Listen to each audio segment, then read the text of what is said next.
On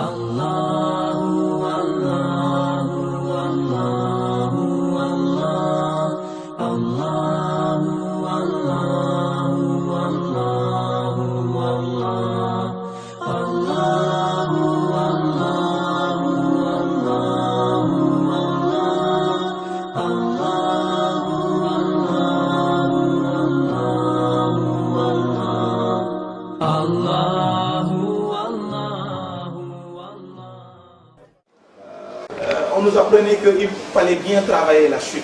Même si ce n'est pas la partie la plus importante, souvent, c'est ce qui reste dans l'oreille de l'auditeur.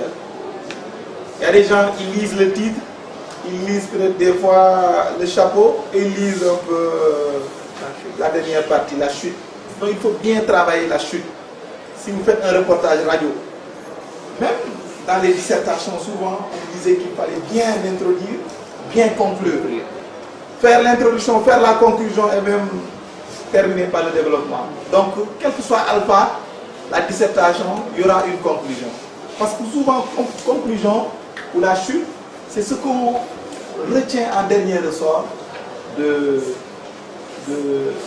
l'article. Donc, il faut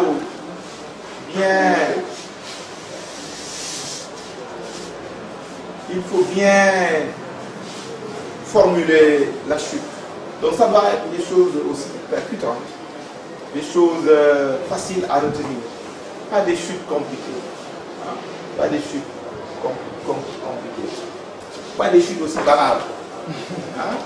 Mais des choses qu'on peut facilement retenir.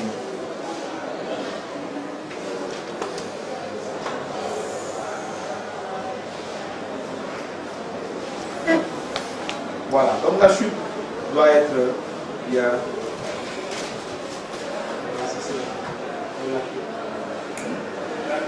Par exemple, Trump entame un début de mandat hostile aux musulmans. C'est quelle forme de titre? C'est informatif? C'est incitatif? Ou c'est incitatif et informatif? Hein? Les deux à la fois, oui. Parce qu'il y a de l'information. On parle du début de mandat de Trump, mais aussi quand on dit hostile aux musulmans, on incite les musulmans à s'intéresser à la gouvernance de Trump parce que ça parle à leur cœur, à leur émotion. Parce que si j'ai oublié l'élément humain, on parlait de proximité, d'intérêt, de signification, de proximité, mais aussi l'élément humain. L'élément humain est important dans la rédaction d'un article. Parce que souvent, quand on parle de choses qui touchent aux émotions, pas seulement à l'esprit, mais à l'émotion, aux émotions, ça incite. Donc souvent, pourquoi les articles, on ne parle que de sang, il y a eu des accidents. Bon, certains qui parlent souvent de choses, les journaux qui sont spécialisés, les faits divers, infanticide, meurtre, les S là, sang. Le sang souvent ça incite parce que ça tient à la vie. Le sang, quand il y a un grave accident, souvent ça mobilise. Quand il y a une explosion, les sous, l'argent, les bourses, ça intéresse les salaires. Les salaires de qui? Ça intéresse. Quand on parle des milliardaires, souvent aussi, le sexe, malheureusement, c'est un thème qui fait vendre. Mais on peut le traiter positivement. Le sport aussi. Souvent, il y a même des journaux qui sont carrément spécialisés dans le sport. Les questions politiques, moi je dirais suprématie. Donc les questions politiques, les questions de justice, souvent l'affaire Khalifa Sall, les élections Karim Wade, etc. Souvent c'est des sujets en France. On a parlé de l'affaire Benalla, son garde du corps chargé de mission là qui avait frappé quelqu'un lors d'une manifestation. Actuellement, c'est un scandale en France. Vous voyez comment le pouvoir se débat comme un beau diable pour sortir de cette mauvaise passe. Hein? Voilà. Et d'autres questions aussi relativement qui les arts, les lettres. Moi je dis scène. Scène. Hein? Tout ce qui est scène, hein? La scène, les arts. Vous voyez pourquoi les dramatiques mobilisent dans le pays. La scène, pour représenter un peu de théâtre, quoi. Moi, c'est des choses qui mobilisent les attentions. Maintenant, nous, il s'agira à travers ces choses-là de voir qu'est-ce qu'on peut en tirer. Les questions politiques donc intéressent. Il ne faut pas que l'étudiant musulman dise que je n'aborde pas les questions. Ce n'est pas le cas. Politique, c'est-à-dire la gouvernance de nos sociétés, comment c'est géré, ça nous intéresse. Les questions de violence, l'extrémisme, le banditisme, j'avais oublié l'autre, c'est la drogue. La drogue. Stupéfiant, voilà mon S là. Il est fort, hein? Stupéfiant, voilà. C'est moi qui essaie de mettre des S, quoi, mais bon. Stupéfiant, voilà. C'est des questions aussi qui intéressent, hein? La question de la toxicomanie, des choses qui touchent aux émotions, à l'affect, quoi. Comment on peut bien traiter ces questions-là de violence, les questions d'argent, la répartition des ressources, et puis se prépare à être pays producteur de pétrole.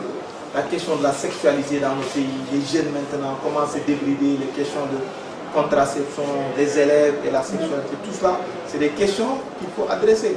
Pas dire que oh, ça me... Le sport, est-ce qu'on peut être indifférent de le sport, alors que pendant un mois, par exemple, dans le pays, on parlait que du mois, la Coupe d'Afrique va venir aussi au mois de janvier. Les questions de pouvoir, justice, gouvernance, droits de l'homme, etc. Les questions de culture, théâtre, art, les questions de drogue, les stupéfiants, etc. Hein? Spiritualité, wow. Spiritualité. Et puis, je disais aussi le Sénégal extérieur, quoi. Pour continuer les questions donc, de relations internationales. Le Sénégal avec ses voisins, le Sénégal dans le monde, etc. Ça nous intéresse. Nous ne sommes pas un îlot de quiétude dans un monde. Le Sénégal avec la Guinée, le Mali, la Côte d'Ivoire, la Gambie, etc. etc. C'est des questions qui nous intéressent et qui intéressent tout traitement médiatique. Voilà tout. Nous avons largement dépassé notre limite. Il y a peut-être des questions ou d'autres contributions. Bon, on pourra avoir peut-être d'autres séances, même si le temps est relativement rare. Voir comment on peut encore renforcer. Ou même des ateliers d'écriture où ce sera un peu plus pragmatique, quoi.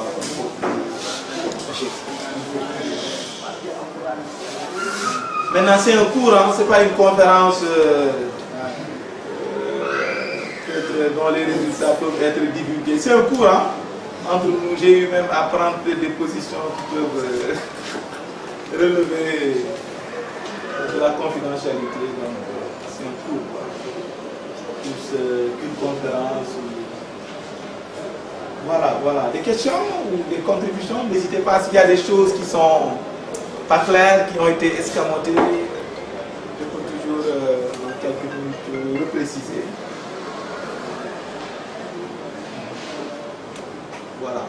En tout cas, pour me résumer, si vous n'avez pas de questions, dire que, surtout à l'attention de l'ami qui n'était pas là au début, l'information, on a essayé de la définir. il n'est pas nécessaire de dire que c'est ça l'information, mais que vous compreniez ce qu'on entend par information. C'est un produit d'un processus. Hein? Un processus de collecte, de traitement donc, qui passe par une analyse de ces données recueillies sur le terrain à travers des interviews, des recherches documentaires, des témoignages, etc., etc. On traite, on hiérarchise, on recoupe, on vérifie, on triangulise, on passe par la triangulisation. C'est compliqué. C'est-à-dire que les sources, les parties concernées par un fait, j'ai donné l'exemple d'un conflit entre un chef d'entreprise et des syndicats, des travailleurs. Il ne suffit pas seulement d'entendre les travailleurs pour avoir sa propre opinion, l'information, mais écouter aussi les autres parties, vérifier et avoir même des fois le point de vue des personnes externes qui ne sont pas directement intéressées par le fait, le conflit en question.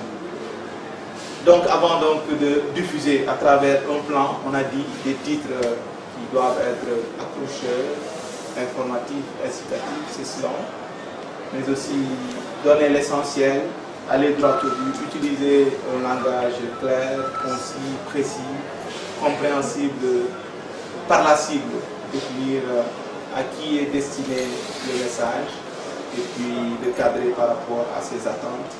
L'information a un rôle d'éducation aussi, mais aussi de divertissement. Donc la presse doit informer, éduquer, mais aussi divertir. Et qu'on respecte les équilibres pour avoir un monde, une vie plus stable. Maintenant, écrire de manière structurée, donc des titres, des accroches, des attaques lead, des développements et puis des chutes bien tournées. Et puis maintenant soigner la qualité de la langue, ne pas faire de fautes, etc. Donc allier vraiment le fond et la forme. Nous avons une ligne éditoriale, c'est les valeurs de l'islam, principalement. Nous sommes des citoyens, donc les valeurs de citoyenneté. S'il y a des choses qui peuvent faire avancer le pays, on y contribue à travers l'information. L'information est une denrée de première nécessité, utile au même titre que le pain, l'huile, les autres denrées qu'on utilise tous les jours. Parce que ça nous permet d'agir, de bien agir, de comprendre notre société, d'avoir les bonnes attitudes, les meilleurs comportements, et puis de renforcer notre conscience de musulmans, notre conscience des citoyens. Ce n'est pas pour rien qu'une grande sourate du Saint-Coran s'appelle la nouvelle, An-Naba. Donc Allah envoie des messagers et leur donne un message à ces créatures qu'ils l'utilisent pour mieux vivre et préparer l'au-delà. Voilà, de manière résumée, on n'a pas tout dit. Il ne s'agit pas de tout dire, je le disais aussi dans un article, dans une séance, on ne peut pas tout dire, mais essayons toujours de dire l'essentiel, quelque chose qui peut être retenu. Cela soit utile. Amir, si vous avez un mot de conclusion.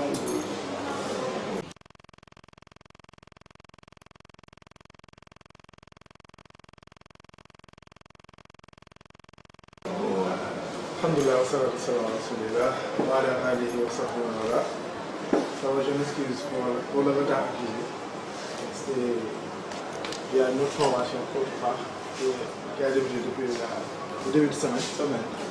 Quand j'ai su l'heure, je me suis dit dommage parce que ça coïncide exactement à l'heure de la formation.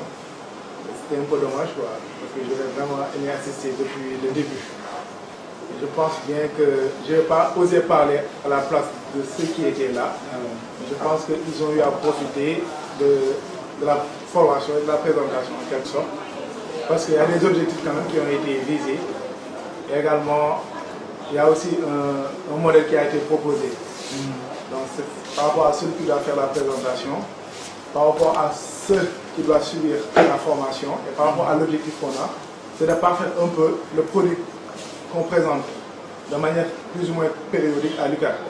Donc c'est bien en tant qu'étudiant et peut-être rédacteur, entre guillemets, de nous parfaire. Parce que quand on a eu à surtout consulter les archives du journal étudiant musulman, on s'est rendu compte que ceux qui avaient la plume, ceux qui dirigeaient à peu près la rédaction de ce journal avaient beaucoup plus de bagages, pas forcément intellectuellement par rapport à notre niveau et autres, mais avaient beaucoup plus d'astuces de rédaction et autres.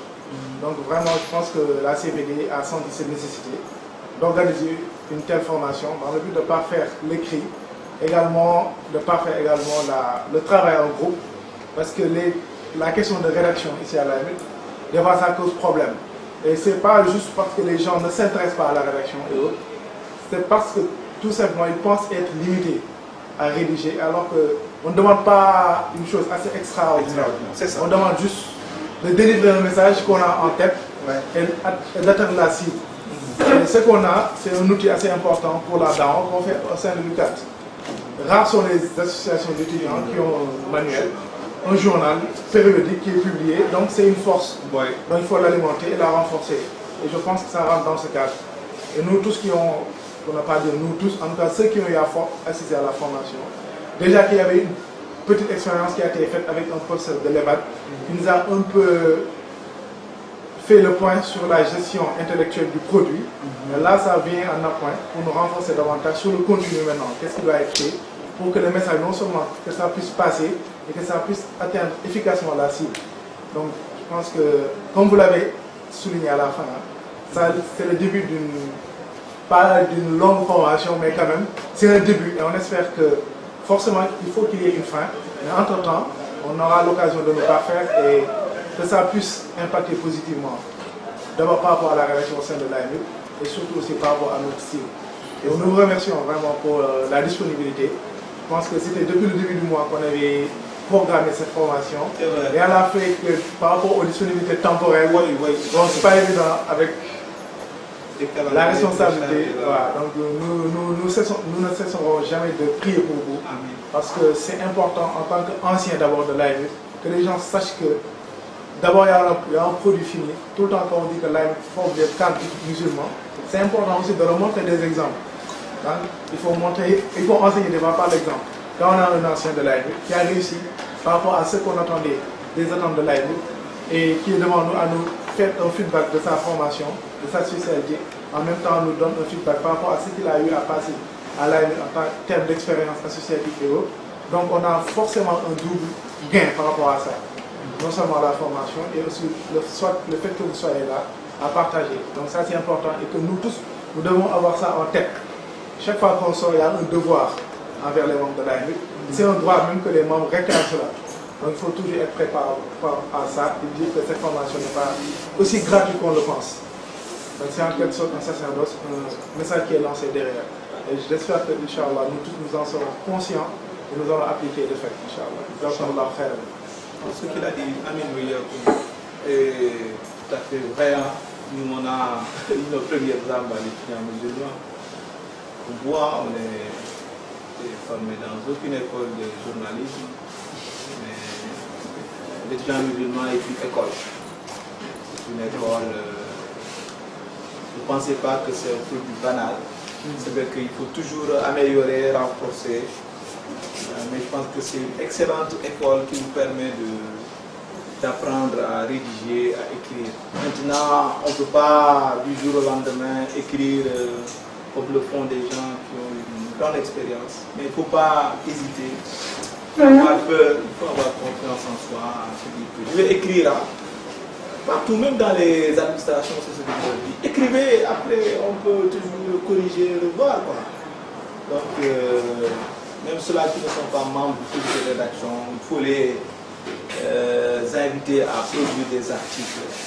Vous en faites des banques de données, banques d'articles qu'on peut au besoin réchauffer, améliorer pour le publier après. En tout cas, c'est une excellente école et je vous vraiment invite, je vous conseille de bien l'exploiter même ceux-là qui ne feront pas une carrière dans l'écriture, dans le journalisme, dans la communication, ça leur servira dans les domaines. Parce que partout maintenant on écrit, hein. Vous êtes médecin, vous écrivez. Les médecins, ils écrivent. Ils sont obligés de faire des articles scientifiques. Les professeurs, ils écrivent. Les ingénieurs, les chercheurs, tout le monde rédige. Même si ce n'est pas la même structure de rédaction, la même méthodologie, mais on écrit partout. Parce que ça aussi, c'est le propre de tout cadre, de tout intellectuel, de tout spécialiste, de tout expert, de tout consultant, on écrit. Qu'on soit économiste, juriste. Et je pense qu'un outil comme l'étudiant musulman est un bon creuset. C'est un bon laboratoire pour apprendre à écrire. Et ne pas être gêné quand on corrige, quand on remodule, quand on coupe des choses, c'est toujours bien. C'est un laboratoire. Donc, il y a toujours des choses qui peuvent entrer en input.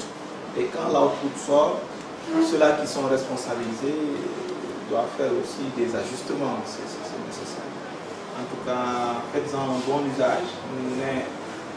N'hésiteront pas à continuer à vous accompagner. S'il y a besoin d'appeler d'autres personnes aussi qui ne sont pas de la même sensibilité que nous aussi, moi je peux amener ici des amis, des collègues qui ont une expérience avérée, qui peuvent venir partager aussi le savoir-faire. J'en connais qui sont très disponibles. Il suffit juste de demander et ils viendront. Nous aussi, on doit admettre l'échange, l'ouverture, voilà, c'est ça. Donc même si la prochaine fois je ne suis pas disponible, déjà je ferai quelques efforts pour préparer un document que je pourrais peut-être envoyer sur des listes to-do, des trucs basiques à faire pour écrire un article. Vous pouvez envoyer ça à Madame Babou, à Amir ou à quelqu'un d'autre, partager avec vous. Appelez aussi d'autres experts, des collègues, des journalistes aguerris pour venir échanger avec vous. Voilà, je pense qu'on a suffisamment parlé. S'il n'y a pas d'autres qui, on va demander à l'Amir de clore la séance, ou bien à l'organisatrice en chef ou peut-être au responsable.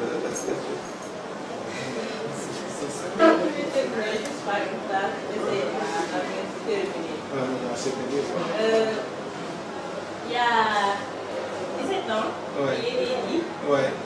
que l'étudiant musulman sera ce que nous en ferons. Ah. Donc c'est une vérité relative qui continue à se vérifier. Donc faites-en votre outil. Hein. Personne ne le fera à notre place. Même nous qui sommes plus ou moins loin, on ne peut que donner des idées, des conseils. Mais ce sont ceux qui ont actuellement les rênes. Et n'hésitez pas. Là, il ne faut pas avoir peur de faire des erreurs. Si vous pensez que quelque chose est meilleur, échangez, partagez, consultez les autres et foncez. Foncez. Maintenant, il faut toujours placer sa confiance en Dieu et laisser la suite des choses entre ses mains. C'est lui qui décide. Nous ne le faisons que proposer. Voilà. Bachir ou Amir? Bachir. Bachir. Je dirais pas plus Amir. Ouais. Plus Allah pour écrire la plus de Amin, amin, amin. Jazakumullah khairan.